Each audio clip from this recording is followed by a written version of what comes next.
কৃষ্ণ কৃষ্ণ শংকৰ গুৰু হৰি ৰাম কৃষ্ণ শংকৰ গুৰু হৰি ৰাম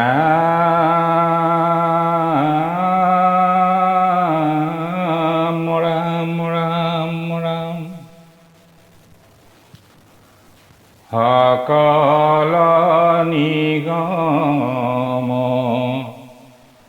কল্পতৰু তাৰ ফল মহা ভাগৱত শোকমুখে আহি ভূমিত ভৈলা বিদিত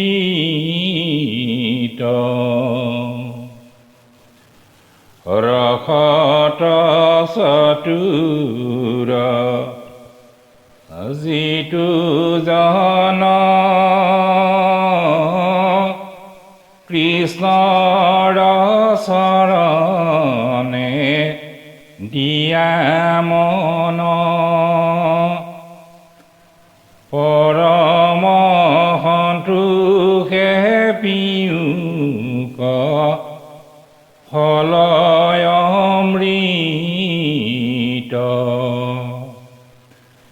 ৰাম পৰম সন্তোষে পিয়ুক ফলয় অমৃত ওম নমো ভগৱতে বাসুদেৱায় ওম নমো ভগৱতে বাসুদেৱায় ওম নমো ভগৱতে বাসুদেৱায়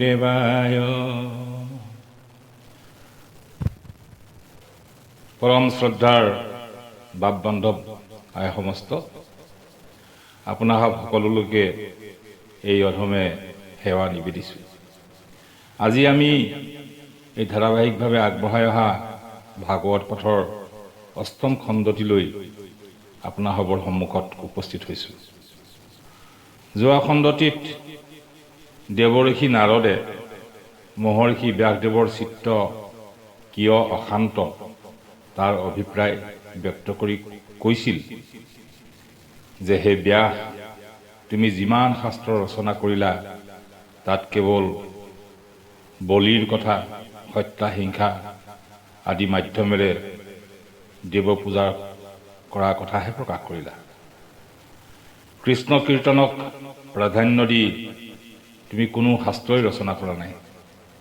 অৰ্থাৎ লোকসকলৰ মাজত তুমি কৃষ্ণ কীৰ্তনৰ মাহাত্ম্যক গুৰুত্ব নিদিলা, সেয়ে তোমাৰ চিত্ত ইমান অশান্ত হৈছে। সেই বুলি কৈ তেওঁ কিছু উপদেশ দিছে। কি কিনো উপদেশ দিছে তাৰ পৰাই আজি আৰম্ভ কৰিব বিচাৰিছোঁ। পদ মোৰয় উপদেশে কৰা ভাগৱত শাস্ত্ৰ প্ৰচাৰক গোবিন্দৰ গুণ নাম মাত্ৰ শ্ৰৱণে কীৰ্তনে তাৰ তাৰুক নিশেষ দুৰহুক তোমাৰম নৰম ক্লেশ মোৰ উপদেশে কৰা ভাগৱত শাস্ত্ৰ প্ৰচাৰক গোবিন্দৰ গুণ নাম মাত্ৰ। হে ব্যাস, মই তোমাক উপদেশ দিছোঁ, তুমি ভাগৱত শাস্ত্ৰ ৰচনা কৰা, য'ত বা যাৰ দ্বাৰা কেৱল মাত্ৰ গোবিন্দৰ নাম গুণ প্ৰচাৰ হয়। ইয়াত গোবিন্দৰ নাম গুণ বুলিছে, অৰ্থাৎ কৃষ্ণৰ নাম গুণ। এতিয়া কথা হ'ল, কৃষ্ণক গোবিন্দ কিয় বোলে, বা কৃষ্ণৰ নাম গোবিন্দ কেনেকৈ হ'ল? শ্ৰীকৃষ্ণৰ পালিত পিতৃ বৃন্দাবনৰ গোৱালৰ ৰজা নন্দই প্ৰতি বছৰে শৰৎকালত ইন্দ্ৰৰ পূজা কৰিছিল, অৰ্থাৎ ইন্দোৎসৱ পাতিছিল। সেইমতে বৃন্দাবনৰ সকলো আবাল বৃদ্ধ বনিতা গোপগোপীসকলে মহা আড়ম্বৰে পূজা বা যজ্ঞৰ আয়োজন কৰিছিল।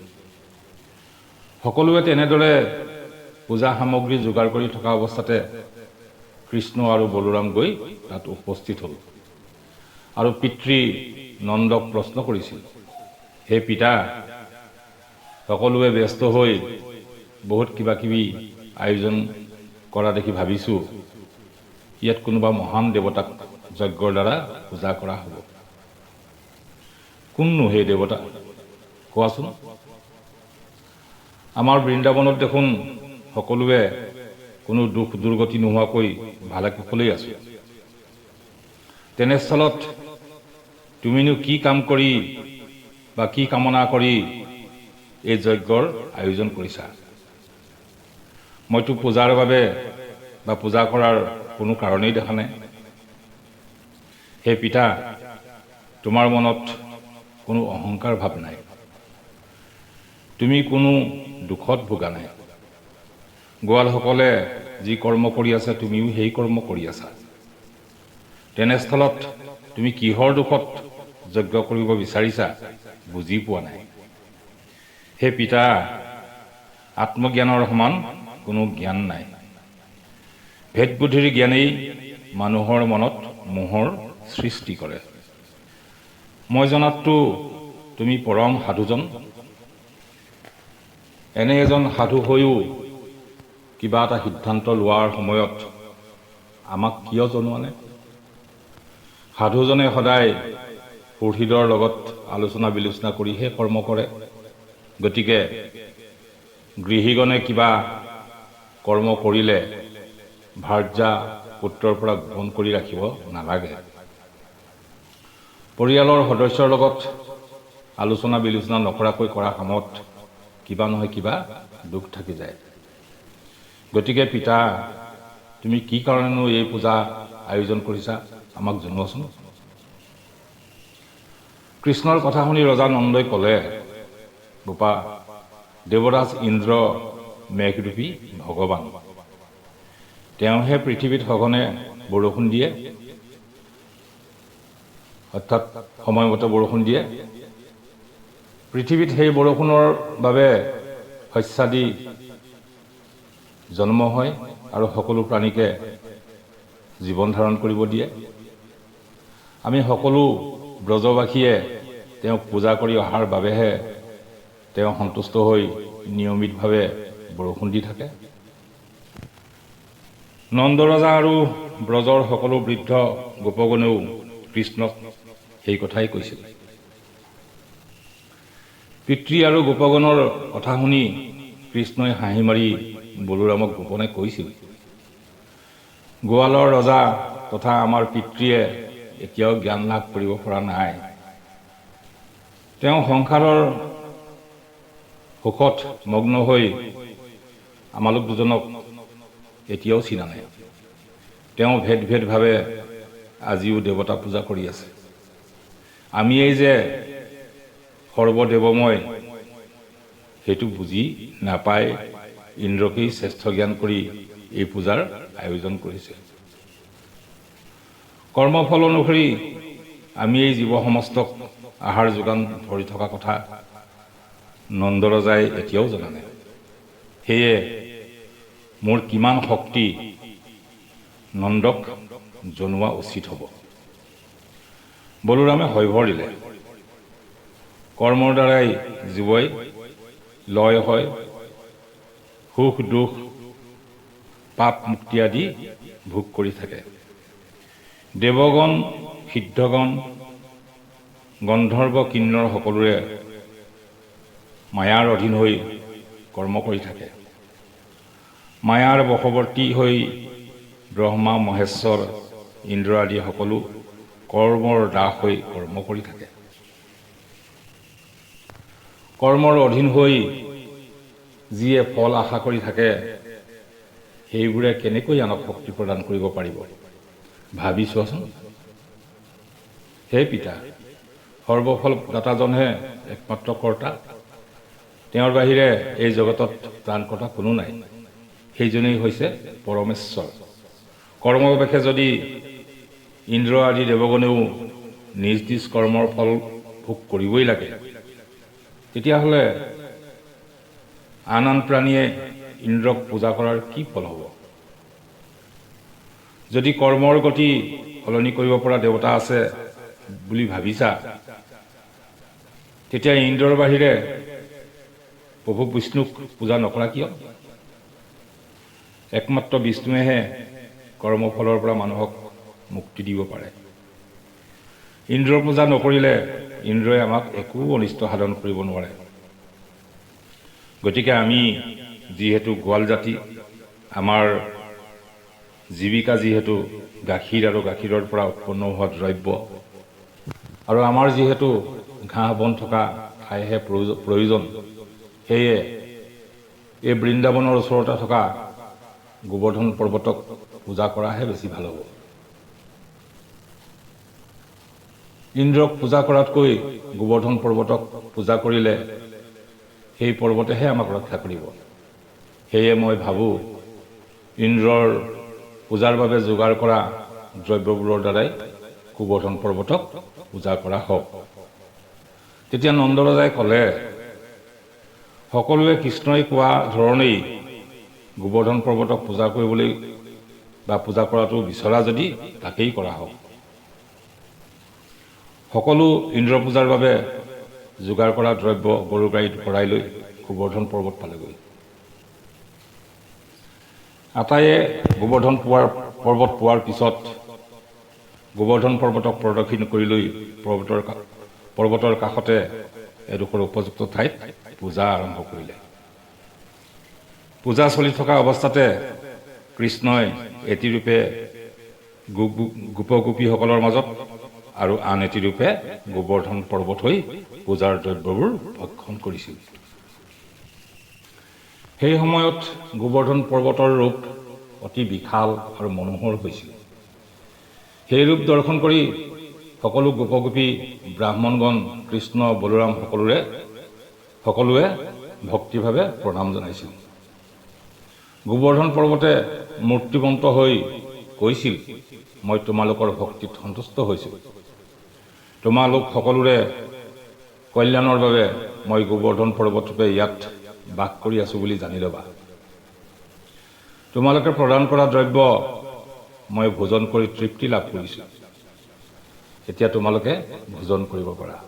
তেনেদৰে কৈ সেই মূৰ্তি অন্তৰ্ধান হ'ল আৰু ব্ৰজবাসীয়ে গোবৰ্ধন পৰ্বতক জয়ধ্বনি দি পূজাৰ শেষত নিজ নিজ বাসস্থানলৈ ঘূৰি উলটি গৈছিল। কৃষ্ণই ব্ৰজবাসীক নিজৰ মহিমা বুজাবলৈ আৰু ইন্দ্ৰৰ অহংকাৰ নাশ কৰিবলৈহে গোবৰ্ধন পূজা কৰিছিল। ইন্দ্ৰই সেই কথা জনা নাছিল।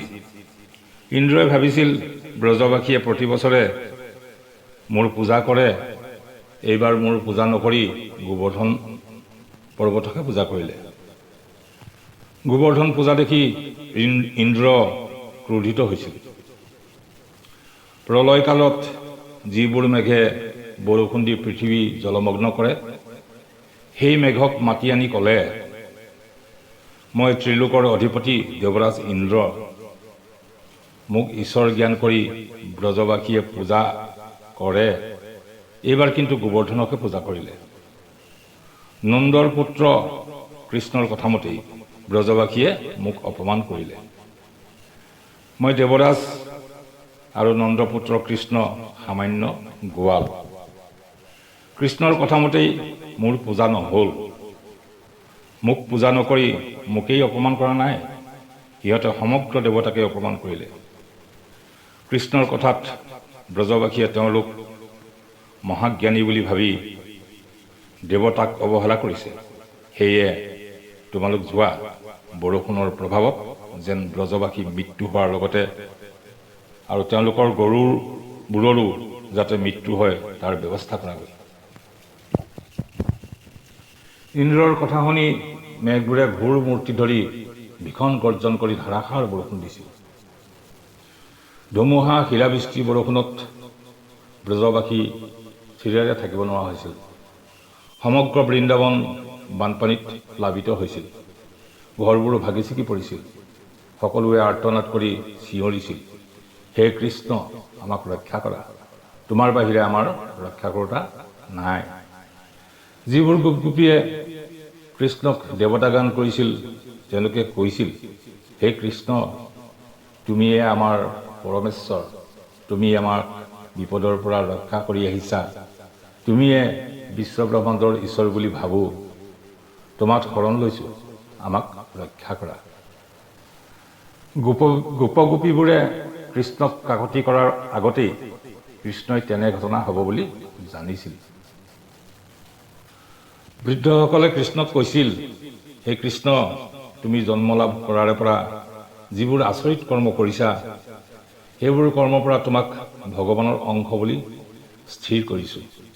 হে প্ৰভু, আমাক এই ঘোৰ বিপদৰ পৰা ৰক্ষা কৰা। তোমাক লীলাময় হৰি বুলিহে ভাবোঁ, তুমি কৃপা কৰা। বৃদ্ধসকলৰ কথা শুনি কৃষ্ণই ক'লে, তোমালোকে কোনো চিন্তা নকৰিবা, মই ইন্দ্ৰৰ দৰ্পচূৰ্ণ কৰিবলৈ সাজু হৈছোঁ। ইন্দ্ৰই ব্ৰজবাসীক একো কৰিব নোৱাৰে। এই বুলি কৈ সকলোকে গোবৰ্ধন পৰ্বতৰ ওচৰলৈ যাবলৈ ক'লে। সকলোৱে গৰু গাই লৈ গোবৰ্ধন পৰ্বত পালেগৈ আৰু ক'লে, তোমালোক সকলো গৰুবোৰৰ সৈতে মই দাঙি ধৰা গোবৰ্ধন পৰ্বতৰ তলত সোমাই যোৱা। মই ছাতিৰ দৰে গোবৰ্ধন পৰ্বত তোমালোকৰ সকলোৰে ওপৰত দাঙি ধৰি থাকিম। ইন্দ্ৰই বাৰু কিমান দিন ধুমুহা শিলাবৃষ্টি কৰে চাই থাকা। ক্ৰোধিত ইন্দ্ৰই কৃষ্ণক নিচিনি 7 দিন 7 ৰাতি প্ৰবল ধুমুহা বৰষুণ দিও ব্ৰজবাসীৰ কোনো অনিষ্ট সাধন কৰিব নোৱাৰি আচৰিত হৈছিল।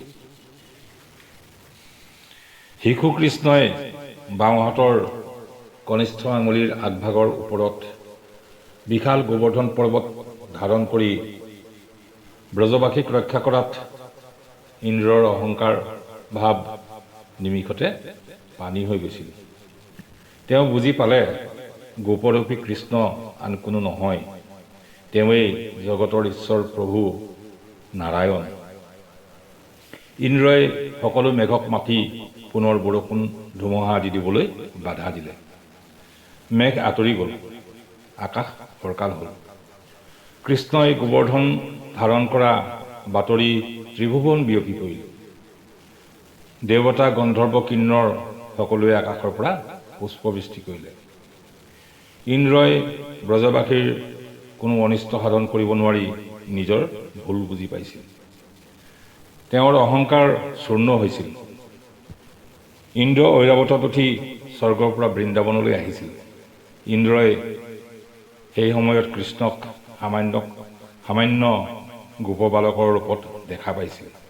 ইফালে কৃষ্ণই ইন্দ্ৰক বৃন্দাবনলৈ অহা দেখি আন গোৱালসকলৰ লগৰ পৰা ভালৰি কাটি তেওঁলোকে নেদেখা স্থানত লুকাই আছিল। সেই সময়তে দেৱৰাজ ইন্দ্ৰই ঐৰাৱতৰ পৰা নামি খোজকাঢ়ি কৃষ্ণৰ ওচৰলৈ গৈ নানা স্তুতি মিনতি কৰি নিজৰ ভুলৰ ক্ষমা প্ৰাৰ্থনা বিচাৰিলে। ইন্দ্ৰই ক'লে, হে প্ৰভু, তুমি পৃথিৱীৰ ভাৰ হৰণ কৰিবলৈ এই পৃথিৱীত মানৱ ৰূপে জন্ম গ্ৰহণ কৰাৰ কথা জানো, কিন্তু গোপবালক হৈ গৰু চৰাই থকা কথা নাজানো। ব্ৰজবাসীয়ে প্ৰতি বছৰে মোৰ পূজা কৰে। এই বছৰ মোক পূজা নকৰাৰ কাৰণে ক্ৰোধিত হৈ তেওঁলোকৰ অনিষ্ট কৰিবৰ কাৰণে মেঘবোৰক আদেশ দিছিলোঁ। তুমি কৃপা কৰি ব্ৰজবাসীক ৰক্ষা কৰিলা। হে জগত ঈশ্বৰ, মোৰ ভুল হৈছিল, মোক ক্ষমা কৰা। তুমি চৰাচৰ জগতৰ পিতৃ, মোকো তুমিয়ে সৃজন কৰিছা আৰু স্বৰ্গৰ ৰজা পাতিছা। পিতৃয়ে পুত্ৰৰ সৰ্বদোষ ক্ষমা কৰাৰ দৰে মোকো ক্ষমা কৰা দৰে মই তোমাৰ চৰণত শৰণ লৈছোঁ। তেতিয়া কৃষ্ণই ক'লে, হে ইন্দ্ৰ, তোমাৰ ধনেই অহংকাৰৰ মূল। ঐশ্বৰ্য বিভূতিয়ে তোমাক অন্ধ কৰিছে।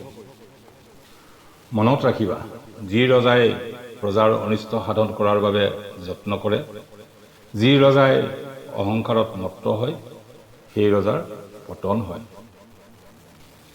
অহংকাৰে আনৰ অনিষ্ট সাধন কৰাতকৈ নিজৰহে সৰ্বনাশ মাতি আনে। অহংকাৰেই জ্ঞান চকু অন্ধ কৰে, সেই কথা পাহৰি নাযাবা। কৃষ্ণৰ কথা শুনি ইন্দ্ৰই ভক্তিভাৱে কৃষ্ণক প্ৰণাম জনাই কৈছিল, হে প্ৰভু, তুমি গোবৰ্ধন পৰ্বত ধাৰণ কৰাৰ বাবে সকলোৱে তোমাক গোবৰ্ধনধাৰী নামে জানিব। গো মাতা সুৰভিয়ে তোমাক নতুন নামাকৰণ কৰিবলৈ কোৱাত মই আজি গোপালত্ব সম্পাদন কৰিব বিচাৰিছোঁ। হে প্ৰভু, তুমি নন্দৰ গৃহত থাকি গো পালন কৰাৰ বাবে তুমি আজিৰ পৰা গোবিন্দ নামে জনাজাত হ'বা। বাপ বান্ধৱ সমস্ত, এয়াই আছিল প্ৰভু কৃষ্ণই গোবিন্দ নাম পোৱাৰ কাহিনী। এতিয়া তাৰ পিছৰ পদলৈ আহিছোঁ। পদত কৈছে, শ্ৰৱণ কীৰ্তনে তাৰোক নিশেষ, দূৰশোক তোমাৰ মনৰ মহাক্লেশ। অৰ্থাৎ শ্ৰৱণ কৰোঁতা আৰু কীৰ্তন কৰোঁতা দুয়োজনকে উদ্ধাৰ কৰক আৰু তোমাৰো মনৰ দুখ দূৰ হওক। কৃষ্ণ। যদ্যপি ভকতি নৱ বিধ মাধৱৰ, শ্ৰৱণ কীৰ্তন তাতো মহামুখ্যতৰ,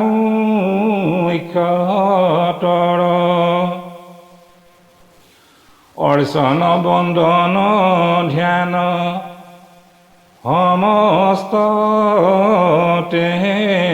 কৰি, যশ কীৰ্তনতে আতি তুষ্ট সুন্ত হৰি। যদ্যপি ভকতি নৱবিধ মাধৱৰ, শ্ৰৱণ কীৰ্তন তাতো মহা মুখ্যতৰ। যদিও মাধৱৰ অৰ্থাৎ কৃষ্ণৰ ভকতি নবিধ, তাৰ ভিতৰত শ্ৰৱণ আৰু কীৰ্তন মহা মুখ্যতৰ অৰ্থাৎ প্ৰধান। এতিয়া এই নবিধ ভকতিনো কি কি? এই নবিধ ভকতি হ'ল শ্ৰৱণ, কীৰ্তন, বিষ্ণু স্মৰণ, অৰ্চন, পদসেৱন, আত্মনিবেদন, বন্দন, দাস্য, সখিত্ব। এই নবিধ ভক্তিৰ অৰ্চন, বন্দন, ধ্যান সমস্ততে কৰি যশ কীৰ্তনতে হৰি অতিকে তুষ্ট হয়। অৰ্থাৎ কাৰোবাক তেওঁৰ যশ কীৰ্তন বা প্ৰশংসা কৰিলে সেইজনে যশ গুণ কীৰ্তন কৰা বা প্ৰশংসা কৰাজনক ভাল নাপায় জানো? ভগৱানেও সেইকাৰণে তেওঁৰ গুণানুকীৰ্তন কৰাজনক ভাল পায় বা তেওঁৰ প্ৰতি তুষ্ট হয়। ৰাম ভকতে যতে গাৱৈ গুণ নাম ছয়, তাৰ মালা গান্ঠিয়া পিন্ধন্ত কৃপাময়।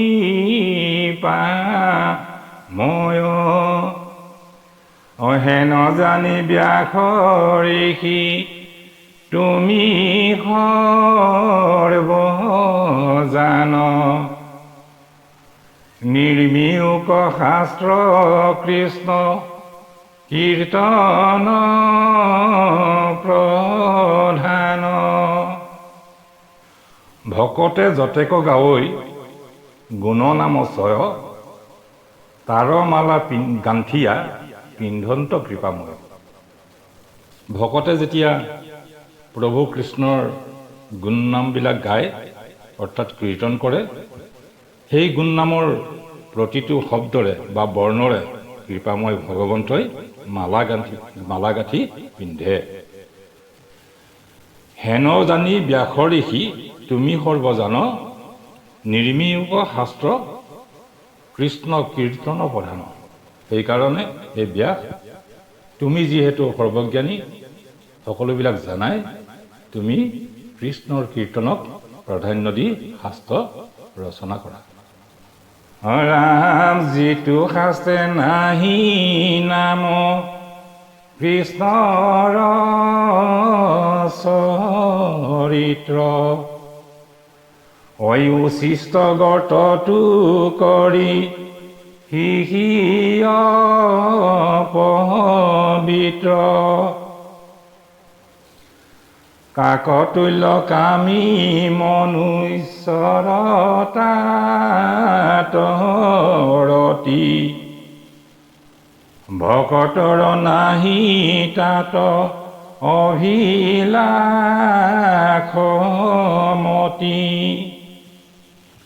যিটো শাস্ত্ৰে নাহি নাম কৃষ্ণৰ চৰিত্ৰ উচিষ্ট গৰ্তটো কৰি হিহি অপবিত্ৰ।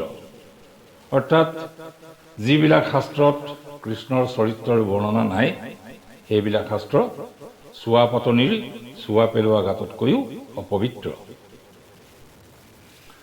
কাকতুল্য কামী মনুষ্যৰ তাত ৰতি ভকতৰ নাহি তাত অভিলাষমতি। কাউৰী সদৃশ কামী মানুহবিলাকৰ আকৌ কৃষ্ণ চৰিত্ৰবিহীন শাস্ত্ৰৰ প্ৰতিহে প্ৰেম বেছি। ভকতসকলৰ কিন্তু তেনেকুৱা শাস্ত্ৰৰ প্ৰতি ইচ্ছা নাই। যিটো বাক্যে আছৈ গুণ নাম মাধৱৰ সিহি বাক্যে হৰৈ পাপ জনসমূহৰ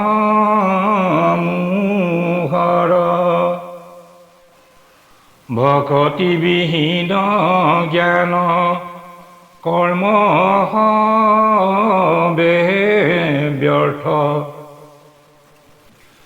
কহিলো স্বৰূপে বেদান্তৰু তত্ত্ব।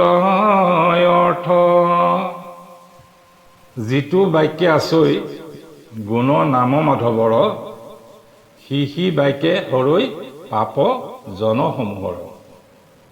যিটো বাক্যত মাধৱৰ গুণ নাম নিহিত হৈ আছে, সেই বাক্যবিলাক ক'লে বা শুনিলে কওঁতাজন আৰু শুনোতাজনৰ সমূহ পাপ দূৰ হয়। ভকতি বিহীন জ্ঞান কৰ্ম হবে ব্যৰ্থ কহিলো স্বৰূপে বেদান্তৰো তত্ত্ব অৰ্থ। ভকতিবিহীন জ্ঞান আৰু কৰ্ম সকলোবিলাক মিছা। ভকতিবিহীন জ্ঞান আৰু কৰ্ম মানে যিবিলাক জ্ঞান আৰু কৰ্ম ঈশ্বৰক স্মৰণ বা অৰ্পণ নকৰাকৈ অৰ্জন কৰা হয়, সেইবিলাক জ্ঞান আৰু কৰ্মত অহংকাৰ জড়িত হৈ থাকে। এইটোৱেই বেদান্তৰো তত্ত্ব বুলি তোমাক স্বৰূপটো বুজাই ক'লো। অয়ামাবে অনাদৰি জ্ঞান স্বধৰ্ম নিশেষ কেৱল দিয়োক ভকতিৰয়োপদেশ ভকতি শিকৰৈ সংসাৰৰ দুখ নাশ ভকতিৰ প্ৰভাৱহু নিউৰি ব্যাস। আবে অনাদৰি জ্ঞান স্বধৰ্ম নিশেষ কেৱলে দিয়োক ভকতিৰ উপদেশ। নিজৰ ধৰ্ম ত্যাগ কৰি বা অনাদৰ কৰি হ'লেও কেৱল ভকতিৰ উপদেশ দিয়া। ভকতি সি কৰৈ সংসাৰৰ দুখ নাশ ভকতিৰ প্ৰভাৱ শুনিও ঋষি ব্যাস। ভকতিয়েহে যে সংসাৰৰ দুখ দূৰ কৰে বা নাশ কৰে সেই ভকতিৰ প্ৰভাৱৰ কথা কওঁ শুনাচোন ব্যাস। ৰাম স্বধৰ্মকো তেজি ভজৈ কৃষ্ণক সম্প্ৰতি তাৰো প্ৰেম পূৰ্ণ যেবে নভৈল ভকতি ভৈল ভ্ৰষ্ট যদি বায়ল পতে গৈল প্ৰাণ জানা নাহি তথাপিতা হাৰয় কল্যাণ। সৰ্বধৰ্মকো তেজি ভজৈ কৃষ্ণক সম্প্ৰতি তাৰো প্ৰেম পূৰ্ণ যেবে নভৈল ভকতি। নিজৰ ধৰ্মকো ত্যাগ কৰি যদি বৰ্তমান কালত অৰ্থাৎ কলিকালত কৃষ্ণক ভজে আৰু তাৰ যদি প্ৰেমপূৰ্ণ ভকতি নহয়ও ভৈল ভ্ৰষ্ট যদি বা অলপতে গৈল প্ৰাণ জানা নাহি তথাপি তাহাৰ অকল্যাণ। আৰু স্বধৰ্ম ত্যাগ কৰাসকলে যদি ভ্ৰষ্টও হয় তাৰ বাবে যদি প্ৰাণো যায় তথাপি জানিবা তাৰ অকল্যাণ হোৱা নাই।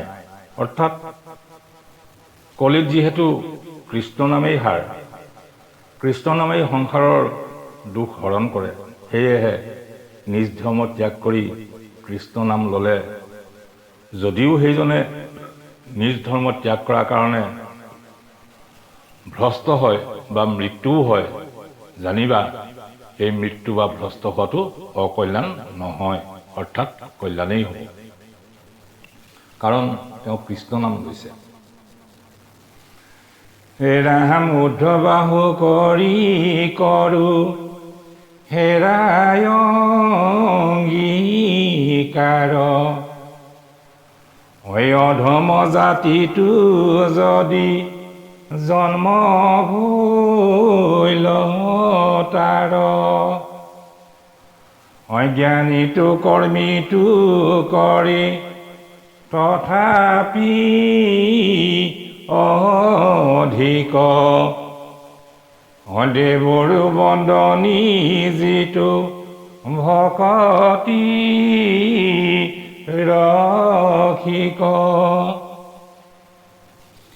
হে ব্যাস, মই ঊৰ্ধ্ববাহু কৰি অৰ্থাৎ হাত ওপৰলৈ দাঙি অংগীকাৰ অৰ্থাৎ প্ৰতিজ্ঞা কৰি কওঁ, অধম জাতিটো যদি জন্ম লৈ কৃষ্ণ ভক্তি কৰে তথাপি সেইজন জ্ঞানীটো কৰ্মীটো অৰ্থাৎ ভকতিবিহীন জ্ঞানী আৰু কৰ্মীতকৈ ঊৰ্ধত বা ওপৰত, যিটো ভকতি দেৱতাসকলৰো বন্দনীয়। হে নজানি মহাবুদ্ধি মন্ত্ৰ যিটো জন ভকতিৰ অৰ্থে মাত্ৰ কৰো যতন কালে কৰ্ম মিলাই বেক বিষয় সুখ উপদেশা সকলোক কৃষ্ণক সন্মুখ। হেন জানি মহাবুদ্ধিয়কজনে ভকতিৰ অৰ্থে প্ৰয়াস কৰক বা যত্নপৰ হওক। সেইজনক কালে অৰ্থাৎ সময়ে বিষয়সুখ প্ৰদান কৰিব, মাত্ৰ তেওঁ কৃষ্ণ নামৰ সন্মুখীন হ'বলৈ উপদেশ দিয়া। কৃষ্ণ বাপ বান্ধৱ সমস্ত, আজিৰ পাঠো আলোচনা ইমানতে সামৰণি মাৰিছোঁ। আপোনালোক সকলোৰে কুশল হওক, মংগল হওক, প্ৰভু ভগৱন্তই আপোনালোকক কৃপা কৰক, এয়ে প্ৰাৰ্থনা। কৃষ্ণ। শ্ৰীমন্ত শংকৰ হৰি ভকতৰ জানা যে নকল্পতৰু